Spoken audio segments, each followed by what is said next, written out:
Olá, bem-vindos a mais uma análise detalhada aqui no nosso espaço.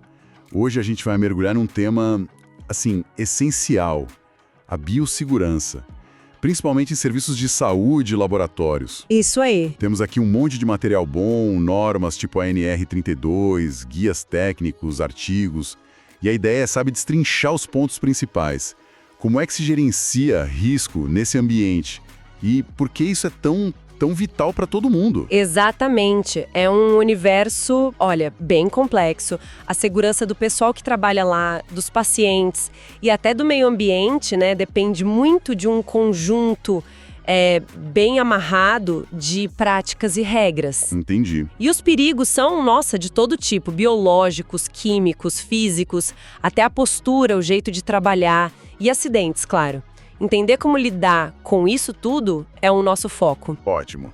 Então, para começar a organizar a cabeça, vamos falar do risco que talvez venha primeiro à mente quando se pensa em saúde. O biológico. O que as fontes trazem sobre isso? Micro-organismos, toxinas. Tem uma classificação, né? Sim, tem sim. E essa classificação, ela é a base de tudo, sabe? A gente divide os agentes biológicos em classes de risco. Vai de 1 a 4. Ah, tipo níveis de perigo? Isso, perfeito. Classe 1 é baixo risco, individual e para a comunidade. Pensa num lactobacillus, que a gente até tem no corpo, geralmente inofensivo. Ok. Agora, no outro extremo, classe 4. Aí a coisa fica séria. Tipo o vírus Ebola. Alto risco para a pessoa, alta chance de espalhar na comunidade e o pior, muitas vezes sem tratamento ou vacina eficaz conhecida. Nossa. E ainda tem uma classe especial, viu? Para agentes de doenças de animais que não existem aqui no Brasil, mas que podem causar um estrago econômico se entrarem. Entendi. E essa classificação, na prática, ela serve para quê? O que ela define? Ela define diretamente o nível de biossegurança, o NB, que você precisa para trabalhar com aquele agente. Vai do NB1, que são as práticas mais básicas de laboratório, sabe? Bancada aberta, pia para lavar a mão, Certo. até o NB4. Aí sim é contenção máxima. Instalações super controladas, pressão negativa, roupa especial, quase coisa de filme mesmo. E como decidem se um vírus é classe 3 ou 4, por exemplo? Boa pergunta. A análise leva em conta um monte de coisa. O quão agressivo é o agente, como ele passa de uma pessoa para outra, se ele resiste no ambiente, a dose que precisa para infectar. E um ponto crucial: se tem tratamento ou prevenção disponível, vacina, remédio. Isso pesa muito na classificação. Faz todo sentido. Mas você mencionou que não é só risco biológico, né? De jeito nenhum. A biossegurança tem que olhar para tudo. Tem os riscos químicos. Tipo, produtos de limpeza, reagentes. Exato. Coisas tóxicas, corrosivas, que pegam fogo. Depois os físicos. Radiação, como raio-x, é um exemplo clássico e bem regulamentado. Uhum. Mas também barulho, vibração, calor, frio. Uhum. Aí vem os ergonômicos. Esses, às vezes, o pessoal esquece, mas causam um estrago danado a longo prazo. Má postura, ficar muito tempo sentado ou em pé, levantar peso. Isso, movimento repetitivo, jornada puxada, tudo isso pode levar a Ler-Dort, problema de coluna, estresse e até o famoso burnout, que está tão em voga, infelizmente. Verdade. E, claro, os riscos de acidentes. O mais óbvio talvez seja o corte com agulha, né? Mas tem choque elétrico, incêndio, queda. É um panorama bem amplo. E quem é que bota ordem nisso tudo? Qual a referência principal no Brasil para esses serviços de saúde? Olha, o grande pilar que amarra muita coisa é a norma regulamentadora 32, a famosa NR32. Ela é bem específica para segurança e saúde no trabalho em serviços de saúde. E ela vale para quem? Só hospital grande? Não. Ela é super abrangente. Vale para qualquer lugar que preste serviço de saúde. Hospital, clínica, laboratório, ambulatório. Até para quem faz limpeza ou manutenção nesses lugares. E para todos os trabalhadores. Não importa se é CLT, terceirizado, cooperado. Ah, isso é importante. Muito. E tem um ponto que as fontes batem bastante na tecla: a responsabilidade solidária. O que quer dizer isso? Tipo, se a empresa de limpeza terceirizada não treinar um funcionário direito e ele se acidentar. Exatamente. A culpa não é só da empresa de limpeza. O hospital, a clínica, quem contratou, também é responsável por garantir que a NR32 seja cumprida ali dentro. Entendi. Responsabilidade compartilhada. Exato. É um ponto-chave na gestão. E a NR32 exige 2 programas que são, assim, a espinha dorsal da coisa. O PGR, que é o Programa de Gerenciamento de Riscos. Que mapeia todos esses riscos que a gente falou. Isso, mapeia, avalia e diz o que fazer para controlar. E o PCMSO, que é o Programa de Controle Médico de Saúde Ocupacional. Esse foca na saúde do trabalhador. Exames admissionais, periódicos, vacinação. Ah, tipo a vacina de hepatite B, né, que é obrigatória para quem trabalha na área, né? Exatamente. Tá lá no PCMSO a obrigatoriedade e o controle. Legal. E falando das medidas mais práticas da NR32, vamos voltar para o risco biológico. O que ela manda fazer, assim, no dia a dia? Olha, tem várias coisas bem diretas. Higiene das mãos é, prioridade número 1. Tem que ter pia exclusiva para isso, com água, sabonete líquido, papel toalha, lixeira de pedal, tudo certinho. E lavar as mãos mesmo usando luva, né? Fundamental. As fontes reforçam muito isso. O uso de luvas não substitui o processo de lavagem das mãos. Tem que lavar antes de calçar e depois de tirar. Parece óbvio, né? Mas a adesão às vezes falha, e isso faz uma diferença enorme. E aquelas proibições famosas? Anel, brinco, relógio. Por que isso? A NR32 é bem clara nisso. Onde tem risco biológico, nada de fumar, usar adorno, aí entra anel, pulseira, relógio, brinco, piercing exposto, até crachá pendurado com cordão. Nada de manusear lente de contato, comer, beber, guardar comida e nem usar sapato aberto. E a lógica do adorno qual é? Tem 2 principais. Primeiro, dificulta lavar a mão direito, né? Fica sujeira embaixo do anel, da pulseira, vira esconderijo para micróbio. Segundo, tem o risco de enroscar em alguma coisa, em algum equipamento ou até no paciente durante um procedimento. Não é preciosismo, é segurança mesmo. Entendi, faz sentido. E roupa, EPIs? A roupa de trabalho uniforme tem que ser fornecido de graça pelo empregador, tem que ser adequada para o risco e, o mais importante, não pode levar para casa para lavar. Ah, não pode? Não. A lavagem, especialmente de roupa usada em área crítica, tipo centro cirúrgico, UTI, é responsabilidade do empregador, para evitar levar contaminação para fora, né? Certo. E os EPIs e EPCs? Luva, máscara, óculos, cabine de segurança? EPI é equipamento de proteção individual. EPC é equipamento de proteção coletiva. Ambos têm que estar disponíveis, em bom estado, na quantidade certa. Luva, máscara, óculos, avental, sapato fechado. E do lado dos EPCs, cabine de segurança biológica, autoclave para esterilizar material, chuveiro de emergência, lava-óleos. A gestão disso, garantir que tudo funcione e está acessível, é crucial. E um ponto que sempre assusta: acidente com agulha, bisturi, os pérfuro-cortantes. A NR32 pega pesado nisso. Com certeza. E tem que pegar mesmo, porque a consequência pode ser muito grave. Transmissão de hepatite B, C, HIV. A regra de ouro escrita na norma são vedados o reencape e a desconexão manual de agulhas. Ponto final. Não pode reencapar de jeito nenhum. De jeito nenhum. É um reflexo que muita gente tem, mas é perigosíssimo. Muitos acidentes acontecem justamente nessa hora.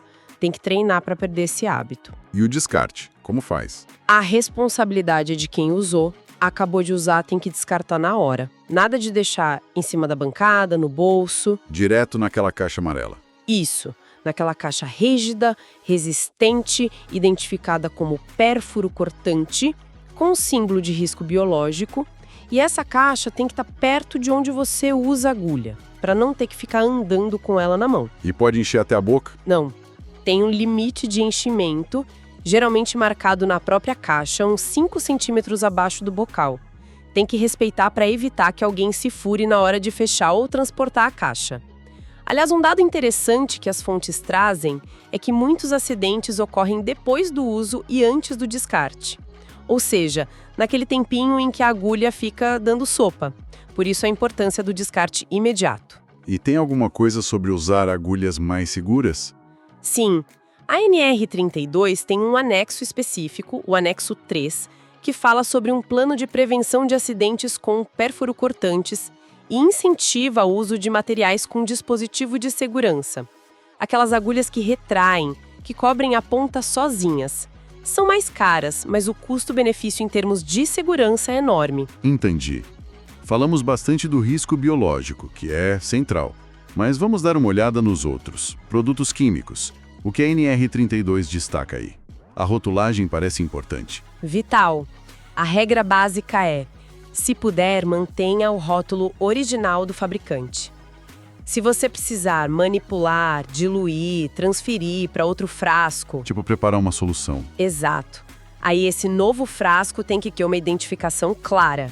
Nome do produto, composição, concentração, data que foi feito, validade, quem fez, tudo direitinho. E outra coisa, a FISPQ. FISPQ? Ficha de Informações de Segurança de Produtos Químicos. É como se fosse o manual de segurança daquele produto. Diz os perigos, como manusear, o que fazer em caso de acidente. Tem que estar acessível para quem trabalha com produto. E não pode reaproveitar frasco de produto químico para guardar outra coisa, né? De jeito nenhum. Proibido. Imagina o risco. E o armazenamento, e quem pode mexer com isso? Armazenar tem que ser em local ventilado, sinalizado e, muito importante, separar os produtos que não podem ficar juntos. Ácido longe de base, oxidante longe de inflamável, para evitar reação perigosa. E quem manipula tem que ser treinado, saber o que está fazendo. E fazer isso no lugar certo, como nas capelas de exaustão química. Aquelas cabines com vidro e ventilação forçada. Isso, as famosas capelas. E perto tem que ter chuveiro de emergência, lava-óleos, para agir rápido se algo der errado. Ok. Mudando de novo. Radiação ionizante. Raio-X, tomografia, medicina nuclear. Outro mundo de regras, imagino. Com certeza. É uma área super regulamentada. Para começar, todo serviço que usa radiação ionizante tem que ter um plano de proteção radiológica, o PPR, aprovado ou pela CNN ou pela Vigilância Sanitária. E como controlam a exposição do trabalhador? Uma monitoração constante. Cada trabalhador que atua na área usa um dosímetro individual, aquela plaquinha no peito, sabe? Que mede a dose acumulada. Isso é lido todo mês e, se tiver suspeita de acidente, tem que ler em 24 horas. Além disso, as salas são monitoradas. E tem regras específicas para grupos de pessoas? Sim. Trabalhadora grávida tem que ser afastada imediatamente dessas áreas. E onde tem fonte radioativa é proibido comer, beber, fumar, usar cosmético, para evitar ingestão ou contaminação. E as salas, os equipamentos? As salas precisam ter blindagem adequada, claro, parede de concreto, barita, porta com chumbo e sinalização bem clara na porta, raio-x, entrada restrita, o símbolo de radiação. E os procedimentos são para minimizar a dose. Tipo como? No raio-x diagnóstico, por exemplo, manter a porta fechada na hora do disparo. Se o equipamento for móvel, usar um cabo disparador longo para ficar longe. Na radioterapia, as portas das salas têm um sistema que desliga o aparelho se alguém abrir. Na bracterapia, que são fontes implantadas, usar pinças longas, barreiras de proteção e depois checar a roupa de cama para garantir que nenhuma fonte ficou perdida. O princípio é sempre o mesmo: diminuir o tempo de exposição, aumentar a distância da fonte e usar blindagem. Tempo, distância e blindagem. Entendi. Falamos de biológico, químico, físico e os ergonômicos. A gente tocou neles, mas parece que a abordagem é diferente, né? Não é um evento agudo, é mais um desgaste. Exatamente, é um risco mais insidioso, sabe? Age devagar, mas o impacto na saúde do trabalhador de saúde pode ser devastador. E olha que é uma categoria que já sofre uma pressão enorme, né? O risco de burnout é altíssimo. E o que entra aí? Postura ruim por muito tempo. Levantar paciente pesado sem ajuda ou técnica correta. Fazer movimento repetitivo, pensa em quem digita muito, ou fica pipetando em laboratório. Jornada de trabalho muito longa. E as consequências? Ler-Dort. Ler-Dort. Dor nas costas crônica, estresse que não passa. A prevenção aqui tem que ser mais ampla. Mobiliário adequado, cadeira certa, bancada na altura correta. Incentivar e ter equipamento para ajudar a mover paciente, a levantar caixa pesada. Isso não é luxo, é investimento em saúde. E pausas, treinamento. Fundamental. Organizar o trabalho para ter pausa, rodízio de tarefas se possível, e treinar o pessoal sobre como levantar peso do jeito certo, qual a melhor postura. É olhar para o lado humano da segurança, não só para o agente externo. Percebe-se que a biossegurança é um conceito bem amplo mesmo. E as fontes que a gente viu, elas vão além do ambiente de trabalho imediato, né? Falam de resíduos, de tecnologias mais novas. Correto. Tem 2 temas que saem um pouco do foco do IPI, da bancada, mas são cruciais. O que fazer com o lixo gerado, os resíduos de serviços de saúde, RSS, e como lidar com organismos geneticamente modificados, os OGMs. Vamos começar pelo lixo. O que acontece com a seringa usada, a gase com sangue, o resto de remédio? Precisa de um destino seguro, né? Não dá para jogar no lixo comum. A NR32, junto com normas da Anvisa e do CONAMA, estabelece um gerenciamento bem rigoroso. O primeiro passo é classificar esse lixo. Tem tipos diferentes de lixo hospitalar? Tem. São 5 grupos principais. Grupo A é o infectante, sangue, secreção, cultura de micróbio. Grupo B é o químico perigoso, resto de quimioterápico, reagente. Grupo C é o radioativo. Grupo D é o comum, papel de escritório, resto de comida da copa. E o grupo E são os perforocortantes que a gente já falou. E como gerencia isso na prática? Deve ser complicado separar tudo. O segredo, o passo mais crítico de todos é a segregação na fonte. Separar na hora que gera o lixo. Exatamente. Ali, do lado do leito, na bancada do laboratório, cada tipo no seu recipiente certo.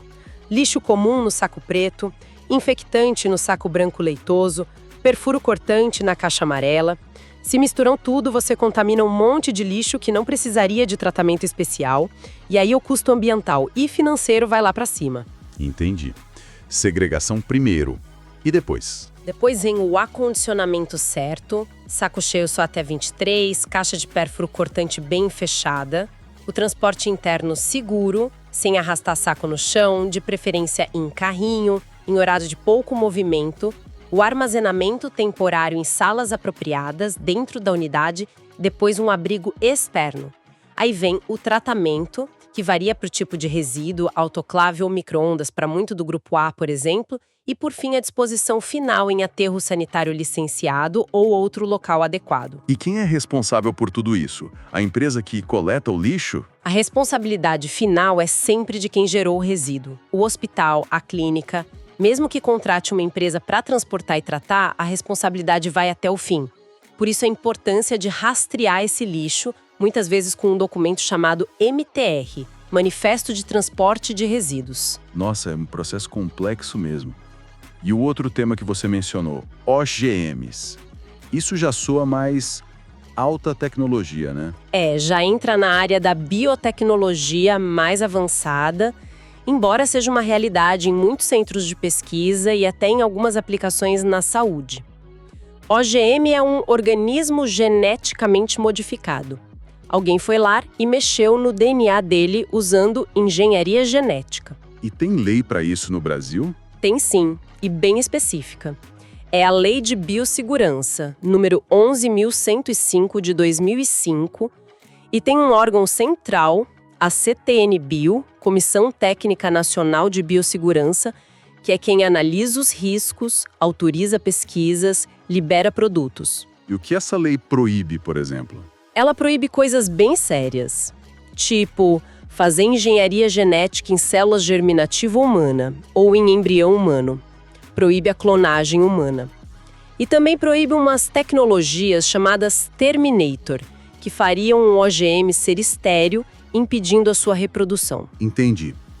E para trabalhar com OGM em laboratório, a segurança é parecida com a dos riscos biológicos que a gente viu? Muito parecida. A estrutura é a mesma. O trabalho com OGM também é classificado por níveis de biossegurança, NB1 a NB4. Quem define o nível é a CTN-Bio, baseada no risco do OGM em si e no que vai ser feito com ele. E como são esses níveis? O NB1 é para OGM de risco muito baixo, tipo uma bactéria de laboratório modificada para produzir uma proteína inofensiva. Pode fazer em bancada aberta, seguindo as boas práticas. Ok. Já o NB4 é para coisas com potencial de risco bem maior.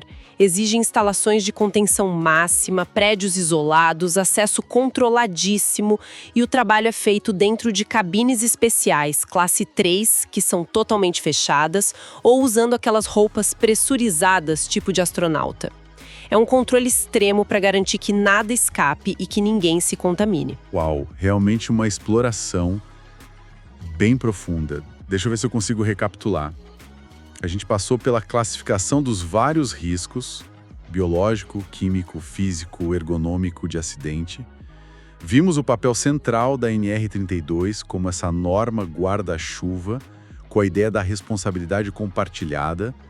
Detalhamos medidas super importantes: higiene das mãos, não usar adorno, o manejo correto de agulha. Exploramos os cuidados com produtos químicos, com radiação, e ainda ampliamos o olhar para o gerenciamento do lixo e para essa fronteira da biossegurança com os OGMs. Se a gente fosse tentar amarrar tudo isso, qual seria a grande mensagem que fica desses materiais todos?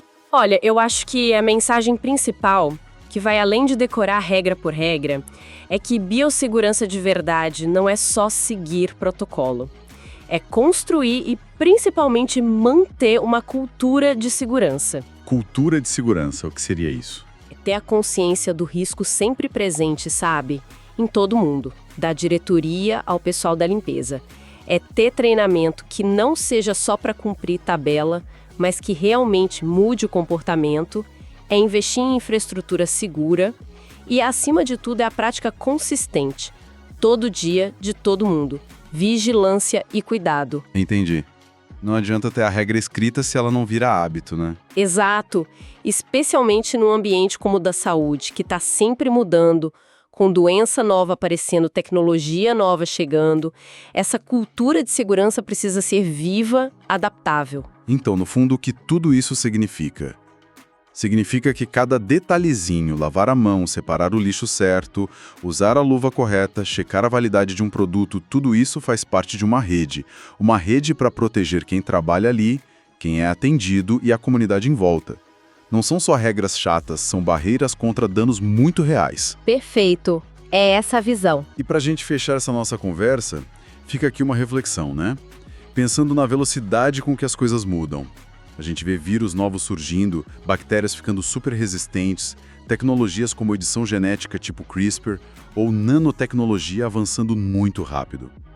Como é que os profissionais e as instituições podem assim se antecipar, se preparar para os riscos de biossegurança que talvez nem estejam nas normas ainda? Excelente questão para a gente continuar pensando, né? A adaptação e essa visão proativa vão ser cada vez mais essenciais. Com certeza. Bom, agradecemos a quem nos acompanhou nesta análise aprofundada.